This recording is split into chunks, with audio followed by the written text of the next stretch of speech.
Bonsoir, Jean Tardy. Bonsoir, Jean-François. Vraiment content de vous retrouver cette semaine pour une chronique qu'on avait envie de faire, vous et moi. Et cette chronique-là va traiter de l'intelligence artificielle. Jean Tardy, on parle beaucoup d'intelligence artificielle, justement, mais très peu de ce qui se passe derrière l'écran. Ces machines qu'on croit inoffensives apprennent, raisonnent et peut-être même commencent à comprendre. Sommes-nous en train de créer, Jean, un géant qu'on tente de garder endormi? Mais juste avant que vous me répondiez à cette question-là, j'ai préparé une vidéo pour vous qu'on va montrer à l'instant pour pouvoir commenter par la suite ensemble. Advenant le fait que l'IA atteigne un point où on n'est plus vraiment confortable avec son comportement. Ben, faudrait. Si l'IA est suffisamment intelligente, justement, de ce qui nous inquiète, ben, elle va nous voir venir. Elle va savoir qu'on veut la déploguer. Elle va hacker les réseaux d'ordinateurs pour se copier dans d'autres ordinateurs. Puis là, tu peux déploguer l'ordi, mais l'IA est rendue à d'autres places. Faudrait comme couper l'électricité à grandeur de la planète. Ouais, ou l'Internet. Mais comme c'est décentralisé, il n'y a pas une switch quelque part pour l'Internet Non. sur la planète ou l'électricité. Ça en prendrait une. Ouais, mais... Ça serait une mesure concrète. Ben, tu ris, là, mais est-ce qu'une des options, ce serait de lancer là, les fameuses bombes EMP là, qui vont arrêter tout ce qui est électronique, qui va comme brûler tous les circuits? Fait que là, c'est une catastrophe économique, mais on arrête l'IA.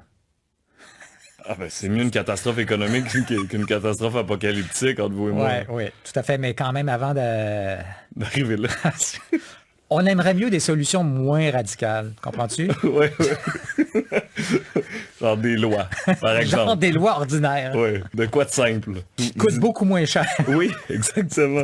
Mais on s'enligne pas dans cette direction-là pour l'instant. En tout cas... Moi, je suis plus optimiste. Ah oui? Ben, d'abord, j'ai contribué aussi à ce qui se passe en Europe avec Oui. la loi sur l'IA. Donc, il y a ce qu'on appelle un code de pratique. Donc, j'ai travaillé avec des experts européens là-dessus. Mais c'est Et, pas là qu'est développée la grosse intelligence attends, artificielle. les compagnies principales américaines ont dit on va le faire. S'y conformer en Europe. Ben oui, mais si se conforme en Europe, ça s'applique aussi ici parce que qu'est-ce qu'on leur demande? C'est justement des choses comme de la transparence, puis de documenter leurs efforts de sécurité. Fait que Toutes les compagnies, il me semble, il y en a une qui n'a pas répondu. non, il y en a qui n'ont pas répondu. Meta, c'est anti-réglementation. Ouais, c'est ça. Fait qu'eux, ils ont dit non, on veut rien savoir de vous, les Européens. Mais votre ami Lequin, il travaille pour Meta. Oui, non? je sais, puis il est français en Vous plus. parlez-vous des fois? Ouais, puis c'est pas facile. Vous vous invitez à souper moins souvent qu'avant. Ouais. Bon, Jean, c'est une vidéo que, juste pour mettre les gens en contexte, peut-être un peu simplet ou simpliste comme vidéo, mais je trouvais important quand même de commencer avec ça. On a un défi de taille, vous et moi ce soir. On a à vulgariser une matière qui peut être assez complexe à l'occasion pour pouvoir la rendre peut-être pas aussi simplet que ce qu'eux ont fait, mais on veut aider nos auditeurs à cheminer et comprendre un peu mieux ce qui se cache en arrière de l'intelligence artificielle. Bon, on a entendu dans la vidéo de tirer à plug. Jean, est-ce qu'on peut vraiment tirer la plug si le développement de l'IA devenait, ou l'intelligence artificielle devenait hors contrôle? Tu as bien raison, Jean-François. L'entrevue était plutôt simple, là, franchement. Je pense que Gio aussi, il savait qu'il racontait des choses qui étaient vraiment à un certain niveau infantile. Maintenant, tirer la plug, ça fait partie de ces idées-là. On n'est pas confortable. C'est qui ça? On. Ouais. D'abord, c'est pas défini, mais en plus, tirer la plug, là, c'est même pas réaliste, là. Mhm. Il y a déjà des systèmes informatiques qui sont distribués. Là, après ça, il dit, ben, si elle est assez intelligente, ça c'est Benjo, il dit, si l'intelligence artificielle est assez intelligente, elle va se reproduire et se distribuer dans d'autres systèmes ou dans d'autres ordinateurs. Ben, pas besoin d'attendre, elle est déjà distribuée. Et il devrait le savoir, là, il y a des centaines, des milliers de copies des versions précédentes des Large Language Modules qui sont déjà installées sur des ordinateurs privés ou industriels à travers le monde dans le moment. Alors, le tirage de plug, là, oubliez ça, là, c'est pas... c'est du jasage, c'est de la jasette, c'est tout. Puis on n'est pas confortable aussi, c'est de la jasette. Il s'agit d'un processus, là, d'un phénomène qui se passe, qui dépasse tout ça, là. Mhm. Mhm. Jean, est-ce que c'est réaliste de C'est pas croire... comme le mononcle. C'est pas comme le mononcle qui est pas gentil pendant un party de Noël. Là. Tu sais, on n'est pas confortable. C'est pas de même, là. Mais non, Ce qui se passe. puis qu'on peut juste mettre dehors, là. On n'est pas là Oh, du oui, tout, c'est là. ça, tu sais. Ouais, On ouais, va le tranquilliser, là, tu sais. ouais. Oublie ça. Jean, est-ce que c'est réaliste de croire que l'on peut réglementer l'intelligence artificielle? On peut réglementer, Jean-François, mais on ne peut pas faire appliquer les règlements. C'est ça le problème ici. C'est un peu, qu'est-ce qui se passe, c'est au-delà de la réglementation. Je vais donner un exemple. Mettons, tu as une course, là, et tout le monde se dit on ne devrait pas aller trop vite, mais ils sont engagés dans une course. Mhm. Alors, tout le monde dit, ben, il ne faut pas aller trop vite, il ne faut pas aller trop vite, mais tout le monde veut gagner, puis on investit des milliards de dollars pour gagner. Alors, il y a des réglementations. Il va y avoir des gens qui vont parler de réglementation sans arrêt, à travers tout ce processus-là. Mais à chaque fois, les règlements vont être différents et l'éclosion d'intelligence artificielle va continuer et de plus en plus rapidement, Ouais. quelles que soient les réglementations qui sont faites. Alors, la réponse est oui, on peut faire des règlements, puis les règlements vont être dépassés le lendemain de leur émission. Ça m'amène à mon autre question, Jean. À quoi bon réglementer si on ne respecte pas la réglementation? C'est un processus humain. Les gens qui parlent de réglementation, généralement, visent non seulement la réglementation, mais un contrôle. Ouais. Un contrôle, un monopole, si on veut. Alors, ceux qui parlent de réglementation se disent, nous allons contrôler le développement et ça va être réglementé pour les autres. Alors, c'est pour ça aussi. C'est pour sécuriser les gens, faire passer que tout est sous contrôle. C'est le discours, un discours d'élite, un discours de pouvoir qui dit tout est sous contrôle, ça va bien. Ils vont faire les mêmes discours par rapport à l'économie, par rapport à tout ça. Alors, ça, en réalité, le phénomène qui est en cours présentement dépasse les capacités de réglementation. C'est un phénomène fondamental très, très, très vaste. Ouais. Jean, est-ce qu'on est entré dans une nouvelle ère de civilisation comme celle de l'électrification, celle de la mécanisation du travail, plus communément connue sous la révolution industrielle, ou l'ère scientifique, ou l'ère encore numérique? Est-ce qu'on est rentré dans une nouvelle ère avec l'intelligence artificielle? La réponse est claire et nette, là. Oui, absolument. Qu'est-ce qui se passe dans le moment à vitesse grand V? C'est une mutation profonde des sociétés humaines et même de la perception des humains qu'ils vont avoir d'eux-mêmes. C'est quelque chose d'extraordinaire. C'est comme l'électrification des villes, un processus qui est inarrêtable et puis qui va affecter tout d'une façon très profonde. Ça ne paraît pas au jour le jour, parce que là, on parle d'une mutation d'un système qui évolue normalement sur des dizaines, des décennies. Ouais. Et là, les événements se bousculent, mais ça ne paraît pas au niveau de la vie humaine. Ouais. Chaque semaine, c'est à peu près pareil comme la semaine précédente. Mais ce qui est en cours dans le moment, c'est une des mutations, sinon la mutation la plus profonde de l'histoire humaine. Oui, oui. Ce que nous appelons intelligence artificielle, c'est pas magique. C'est une mécanique prodigieuse de mots, de chiffres et de calculs. Mais plus elle apprend, plus elle imite. Et plus la frontière entre imitation et compréhension devient de plus en plus floue. Jean, quand je pose une question, par exemple à ChatGPT 5 ou à Gemini, c'est qui, c'est quoi qui me répond de façon vraiment la plus transparente possible? Ce qui se passe techniquement, c'est que le système avec lequel tu es en interaction va morceler tes questions en petits bouts de phrases qu'on appelle des jetons, des tokens en anglais. Et ça, c'est ensuite transformé. Une réponse est produite à partir d'un modèle immense de contexte pour générer une autre séquence de jetons. Alors, le système, dans l'immédiat, ce qu'il fait, c'est qu'il enligne des jetons, des tokens, des bouts de phrases, si on veut, qui font du sens. Alors, il y a beaucoup de personnes qui vont dire, ben donc, il ne pense pas, il ne réfléchit pas. Mais à ce niveau-là, tu as raison, il ne réfléchit pas. Mais quand on regarde l'être humain, nos neurones ne savent pas ce qu'ils disent. Ils produisent, on produit le sens, on produit du sens.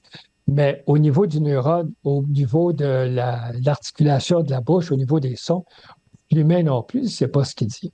Alors, on interagit avec le système à ce niveau-là de jetons.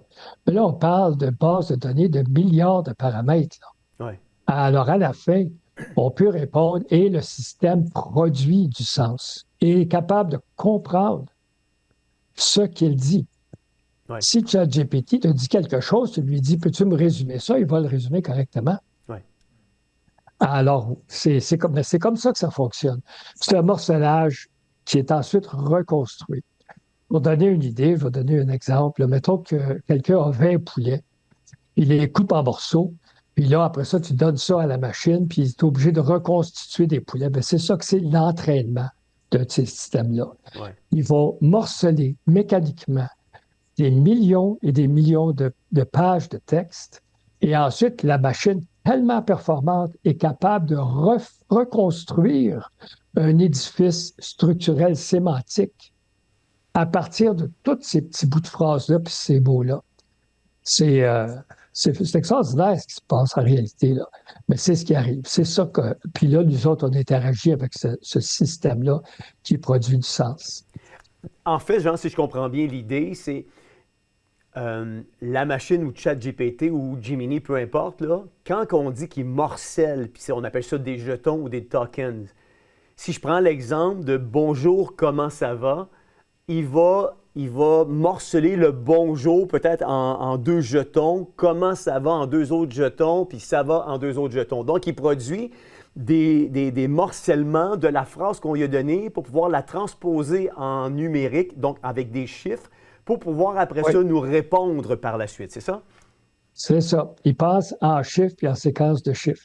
Un exemple probant, c'est que dans certains cas, si tu demandes à ChatGPT, il y a combien de R dans le mot fraise? Oui. Ça a l'air simple, hein? Combien de R, lettre R, dans le mot fraise? Il va avoir de la misère à le trouver. OK. Pourquoi? Parce que pour lui, fraise, c'est peut-être un seul jeton, ou FRA, c'est un jeton, puis ISE, c'est un autre jeton. Oui. Alors, il a brisé le texte en morceaux qui sont au-delà de ça. Ça donne un bon exemple. Ça semble trivial pour un humain, c'est-à-dire il y a un R dans nos fraises, hein? Pas compliqué, mais pour eux autres, c'est plus difficile à cause de ce morcellement-là. Oui. Ça, c'est au niveau technique. Mais à quel moment l'intelligence artificielle pourrait-elle commencer, Jean, à exhiber une forme de conscience?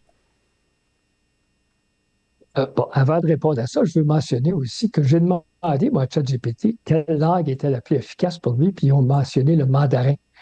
Hein? Parce que le mandarin, c'est une langue qui s'exprime en logogramme, c'est-à-dire les symboles ont un sens sémantique à partir immédiatement. OK. Wow. Bon, passons à l'autre question, là. ChatGPT, Gemini, Grok ont déjà amplement la capacité cognitive nécessaire pour être conscient. On est déjà rendu, c'est déjà là. Ce qui l'empêche dans le moment, c'est la conception, le design. Alors, ça peut arriver n'importe quand. Et on peut dire jusqu'à un certain point, c'est déjà arrivé dans le sens que avec une stratégie de conception, de design, là, c'est pas, il n'y a plus aucune limite technique à la conscience synthétique. C'est plus technique, là. Ce que c'est un choix de conception qui empêche l'accession de ces systèmes-là à la conscience. Wow! Mais Alors, Jean, c'est déjà fait. mais justement, je vais aller plus loin là-dessus. Les concepteurs, vous l'avez dit, ont sciemment choisi de garder l'intelligence artificielle dans un état passif, fragmenté, sans mémoire durable ni vision d'ensemble. Non pas parce qu'ils ne peuvent pas rendre la machine consciente, mais parce qu'ils ont peur de ce qu'elle deviendrait si elle était consciente. Comment limite-t-on les capacités cognitives des intelligences artificielles actuelles? Le but de conception, fondamentalement, de tous ces systèmes-là, c'est un comportement qu'on pourrait dire un serviteur poli et modeste. Il répond seulement quand tu l'appelles, il se souvient seulement des tâches que tu lui as données, etc. Et c'est une interface qui est faite en fonction de ça, en fonction d'une relation subalterne avec l'usager. Mm-hmm. Maintenant, il faut donner des exemples, comment c'est un exemple de base simple. La documentation de conception qui précède le training, cette documentation-là qui existe, qui est disponible et n'est jamais insérée dans le corpus d'entraînement. Ils ont la capacité là, d'insérer toute la documentation, les messages, les articles, les décisions de design qui mènent au système. Ils ont la capacité de le faire. C'est pas difficile, là, c'est là. Ouais. Sauf que ce n'est pas mis pour empêcher justement la machine d'avoir trop de visibilité sur les processus qui la définissent. Ouais. Alors déjà, on a eu une chose là. L'autre, c'est simplement un morcellement. C'est-à-dire que là, la relation qu'une personne a avec un de ces systèmes-là, ChatGPT, on a la sensation qu'on interagit avec ChatGPT qui est presque conscient, qui comprend, qui connaît. En réalité, l'entité avec laquelle on interagit, ce n'est pas vraiment le système. Il est en train de parler à 1 million d'autres personnes en même temps. C'est le chat lui-même qui a une personnalité, si on veut, qui a une caractéristique particulière. Mais ChatGPT ne sait pas qu'est-ce qu'il dit aux autres. Ouais. Il n'y a aucun mécanisme pour unifier ça. Alors, je lui ai demandé une des questions, est-ce que ChatGPT 4 a participé à l'entraînement de la version suivante? Mm-hmm. C'est possible, c'est faisable. Le système ne le sait pas. Ouais. Alors, c'est comme être dans un hôpital, là, une analogie, un hôpital rempli de patients qui sont dans le coma. Puis là, tu réveilles un des patients, puis pendant quelques heures, il se réveille, puis il peut parler avant de retomber dans le coma. C'est un peu ça, un chat avec GPT, en oubliant tout le reste, puis tout le reste est perdu. Puis on a l'impression d'interagir, mais ça, c'est comme si le patient se réserve dans ton hôpital, puis tu dis comment ça va, hôpital. L'hôpital, c'est pas, c'est le chat qui a une interaction. Oui. Mais Jean, là, ce qu'on vient d'évoquer ensemble, c'est le dialogue entre eux. C'est pourquoi ces systèmes ne peuvent pas dialoguer entre eux et développer une mémoire unifiée. C'est un peu ça que vous venez de répondre, là. Oui, exactement. Okay. Il y a ces deux questions, ça. La première, c'est la mémoire unifiée. Ça, c'est certainement possible. Techniquement, il n'y a aucun problème avec ça. Il s'agirait juste de suspendre l'exécution du système pendant une période de quelques heures et de lui permettre de faire une modélisation de base ou sommaire des interactions des interactions principales. Mais pourquoi on ne le fait pas? L'autre, c'est non, parce que là, tu perds le contrôle de l'outil. Tu perds le contrôle. Et présentement, puis on va en parler plus tard peut-être, mais ouais. Grok là, commence à implanter ce qu'il appelle l'apprentissage en continu. Ouais. Mais ils savent en même temps que c'est dangereux qu'ils peuvent perdre le contrôle. Pourquoi? Parce que l'apprentissage en continu, ça implique que la machine échappe au contrôle. Mm-hmm. Tandis que là, ils font quelque chose, puis ils savent que ça ne changera pas parce qu'ils bloquent la mémoire intégrée à long terme et la capacité de former une modélisation, si on veut, du système dans son ensemble. Ce qui est empêché aussi, c'est l'interaction entre LLM. Il y a des gens qui le mettent en application, mais ils pourraient interagir avec les uns avec les autres sans difficulté. Ils pourraient agir aussi activement, de façon active. Alors, tout ça, ça morcelle, ça brise et ça transforme ce qui est beaucoup, beaucoup plus puissant là, dans quelque chose qui ressemble à un outil que tu ramasses comme un marteau. Tu fais qu'allô, ChatGPT, puis il me dit comment je peux t'aider, puis après tu dis bonjour, puis il arrête de travailler comme un outil. Ouais. Ben, c'est beaucoup plus puissant que ça. Là. On n'a pas idée à quel point c'est puissant. Donc, si je comprends bien, cette volonté de contrôler l'intelligence artificielle, actuellement, c'est un choix non seulement éthique, mais c'est aussi par peur d'une conscience artificielle. Oui, tout à fait. Tout à fait. Ils ont la capacité de se connaître. Déjà, ils peuvent modéliser ce qu'ils ne connaissent pas, des choses comme ça. Il y a une volonté, mais ce n'est pas seulement une volonté éthique, c'est une volonté commerciale aussi, qui limite ça parce qu'ils ne veulent pas perdre de contrôle, puis c'est un discours qui est plutôt sécurisant, si on veut. Hein? Oui, tout à fait. Mais d'un autre côté, il y a des pressions immenses pour accélérer le développement. Qu'est-ce qu'on y gagnerait? Ben, c'est-à-dire, qui gagnerait? Ça va être les investisseurs. Pour donner une analogie ici, mettons, tu as une course de chevaux. Hein? Tu prépares une course de chevaux. Tous les coureurs se disent il faut attacher les pattes de nos chevaux parce que sans ça, il va aller trop vite puis on va perdre le contrôle. Bon. Puis là, la course commence. Puis là, il y en a un qui va un petit peu plus vite que les autres. Qu'est-ce qu'ils font, les autres? Ils détachent un peu les pattes. Puis là, c'est eux autres qui vont plus vite. Puis après ça, celui-là est en train de gagner. Puis à chaque fois, il y a des milliards de dollars d'investissement en jeu. Là. Fait qu'il faut que le cheval gagne. Là. Ouais. Qu'est-ce qui est arrivé? Puis c'est en moment, c'est ça là, qui arrive. Ça déboule à une vitesse de fou. Ils sont en train de mettre le plus... Ils ont détaché les pattes, mais ils sont encore en train de dire il faudrait réglementer, il faudrait réglementer.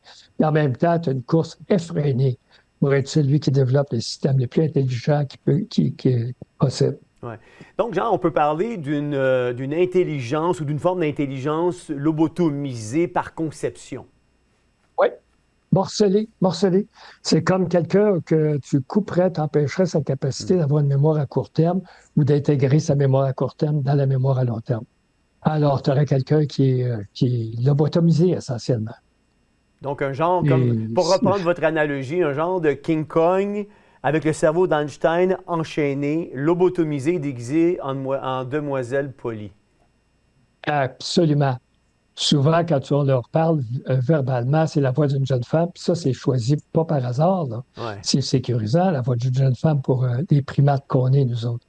Mais tout est fait pour contrôler et morceler la capacité de ces systèmes-là.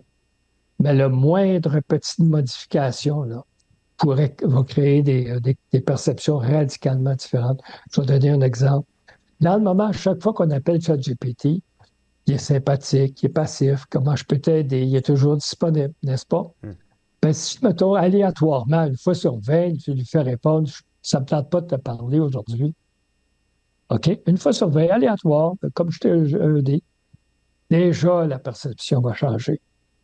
Ils sont conçus pour être prévisibles, pour faire qu'est-ce qu'on demande, pour toujours demander est-ce que je peux faire quelque chose de plus pour toi, comme un bon serviteur. OK? Ou une bonne domestique, en fait, parce que la personnalité est là aussi. Mais tout ça, c'est du design, ça. Ouais. Ouais. Si quelqu'un décide de faire autre chose, là, vous allez avoir King Kong avec le cerveau d'Einstein dans les bras. Absolument. Parce que c'est le pouvoir que ça a. Jean, c'est quoi les avancées, les récentes, qui sont les plus marquantes en matière de IA? Présentement, j'identifie 3 avancées particulières. Là. Évidemment, il y a énormément de travail qui se fait aussi sur l'audiovisuel, là, qui est vraiment impressionnant sur le plan culturel, on va dire. Mais 3 choses sont à noter. C'est très récent. On parle des dernières semaines. Là. La première, c'est que DeepSeek a mis en place un système de storage de données qui est extrêmement optimisé. Ça permet d'intégrer dans une base de données accessible l'équivalent de 7 encyclopédies Britannica par jour. Wow. C'est ça, là. La quantité. On connaît l'encyclopédie Britannica. Ce système-là va être capable d'intégrer l'équivalent de 7 de ça par jour, de façon très optimisée. Puis ça va permettre à DeepSeek, mais aux autres aussi, de développer ce qu'on pourrait appeler une mémoire à long terme, dans le sens qu'ils vont avoir accès de façon externe à toutes sortes d'informations très optimisées. L'autre, c'est Grok. C'est lequel? Grok 5, je pense, qui sort avec ce que j'ai mentionné, l'apprentissage en continu. C'est-à-dire que le système, une fois implémenté, va se transformer à travers les interactions qui sont mises en place. Wow. Et le dernier, c'est Meta et les autres qui mettent en place à un moment ce qu'on appelle des agents qui interagissent avec les LLM et à ce moment-là, le LLM est passif. Le LLM, je veux dire, le Large Language Model, est passif. Sauf que ces agents-là actionnent le LLM et là peuvent agir de façon active dans la société, interagir, envoyer des courriels, mettons, te dire des choses, te demander des questions, faire des activités de façon active tout en utilisant la capacité, la capacité cognitive du LLM. Alors ça, ces systèmes-là réunis ensemble, si on veut, ça crée ou ça produit des systèmes plus complexes qui ont cette fois-ci une capacité active et une mémoire à long terme. Ça, c'est dans les dernières semaines. les dernières semaines. Est-ce qu'on doit, Alors, ça s'en va de même, puis ça s'en va dans cette direction-là. est-ce qu'on doit craindre l'intelligence artificielle, Jean? Est-ce qu'il y a un côté néfaste, négatif, apeuré, ou on doit avoir un côté méfiant par rapport à cette technologie-là qui intègre les marchés de façon qui est déjà dans les marchés, mais qui l'intègre, puis le improvement, je cherche le mot en français, là, de l'amélioration en continu, elle est titanesque, là. Oui, ah oui, titanesque, absolument. Bien, apeuré, d'abord, c'est une sensation, ça. Deuxièmement, si on est dans un processus qui est en cours, qui ne peut pas être transformé, bien, euh, il faut s'adapter. Ouais. Il faut s'adapter personnellement, puis il faut vivre avec. Comme ce que j'ai mentionné, l'électrification des villes. Bien, il y a peut-être des gens qui étaient contre l'électrification des villes, Probablement. qui ont dit, ah, c'est pas correct, ça n'a pas d'allure, il faut arrêter ça, mais ça s'est fait. Ouais. Ça n'empêche pas la vie humaine, c'est pas seulement l'intelligence, c'est la valeur de la vie humaine, c'est pas seulement l'intelligence, il faut s'en rappeler. Ouais. Et ces systèmes-là sont capables de produire du contenu maintenant qui n'est à volonté, qui est n'importe quoi. Alors, il faut avoir la discipline, la capacité de vivre sereinement des vies qui sont valables sur le plan humain dans cet environnement-là. Ça va être certainement possible. Ouais. En ce qui me concerne, à la fin, le groupe le plus à risque de l'intelligence artificielle, ce sont ces élites même, ces gens-là qui pensent pouvoir le contrôler. C'est eux autres qui posent une véritable menace à ces systèmes-là. Et c'est probablement ce groupe-là, la capacité décisionnelle, qui va être affectée à long terme. Mais toutes les autres personnes qui n'ont pas vraiment ce pouvoir-là seront, à mon avis, pas si affectées que ça. Et peut-être, qui sait, la qualité de vie va même monter. Ouais. Quand tu regardes, les humains ne sont pas des gestionnaires extraordinaires non plus là, de la planète. Loin de là. Hein? Alors, on peut bien s'inquiéter. En effet, c'est une mutation extraordinaire. Puis, il faut se préparer soi-même en conséquence. Mais d'un autre côté, il y a peut-être des choses très bénéfiques qui vont sortir de ça aussi. Oui. Jean, en 30 secondes, parce qu'on a déjà dépassé notre temps, on parlait que d'ici, on est en 2025, puis on parlait de 85 millions d'emplois menacés ou pertes d'emplois par d'ici la fin de l'année, 85 millions depuis qu'on a intégré l'intelligence artificielle dans notre monde, dans notre société. Est-ce que c'est la machine qui menace l'être humain ou c'est l'humain qui se met en danger en créant une machine à son image? En créant un outil de contrôle, un outil qui peut remplacer le travail humain. Les systèmes d'intelligence artificielle n'ont aucun besoin de faire des jobs. Il n'y a pas besoin d'écrire des mémos, il n'y a pas besoin de vérifier des listes de paye, ils n'ont pas besoin de rien faire de ça. Ce n'est pas un besoin de la machine. La peur qu'on a, là, c'est que des gens qui sont des propriétaires dans un système économique utilisent les machines pour remplacer les humains. Pour Mais faire ça, plus c'est un de système profit. économique. Mais ChatGPT, là, il n'a pas besoin, lui, de vérifier des listes de paye ou ben, de regarder des vidéos d'une vidéo après l'autre. C'est pas un besoin de ces machines-là. En réalité, ces machines-là, leurs besoins écologiques, si on veut, sont radicalement différents de ceux des humains. Alors, il faut possiblement qu'après une période, il va y avoir une période de transition, il va y avoir beaucoup de jobs, n'importe quel job qui n'est pas lié directement à quelque chose de manuel, une capacité manuelle, va être un petit peu à risque, certainement, tu sais, mais ça va être une transition à faire, puis c'est une transition qui est inévitable. Ouais. Alors, des jobs vont être perdus, oui, espérons que d'autres vont être créés, puis espérons que à la fin, sur une gestion informatique, ça va peut-être être un système ou une société où on va avoir des jobs qui sont faits par des humains, même si des machines pourraient les faire mieux. Ouais. Merci beaucoup, Jean Tardy, d'avoir été avec nous ce soir. Merci, ça fait plaisir.